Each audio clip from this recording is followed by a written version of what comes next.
அப்பாவுக்கு ஒரு voice over மடல். எங்களின் பாதுகாப்பு கேள்விக்குறியாகி இருக்கிறது, உங்களுக்கு தெரியுமா? உங்க தங்கை கூட எங்களுக்காக பேசவில்லையே.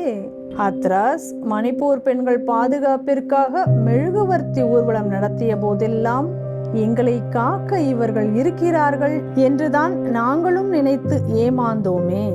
நிலைமை சீர்குலைந்து இருக்கிறதே என்று கேட்டால் வயிற்றெரிச்சலில் பேசுகிறார்கள்.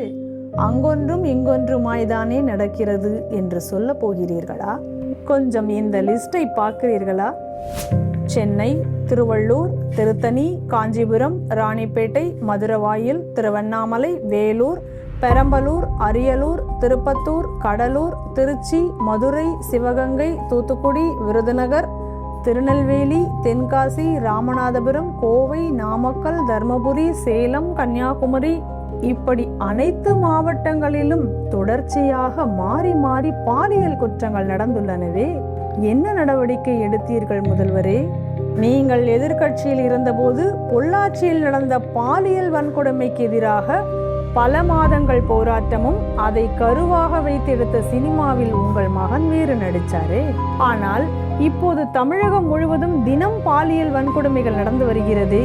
இதை வைத்து இப்போதும் படம் எடுப்பீர்களா? அதற்கு நீங்கள் தயாராக இருக்கிறீர்களா?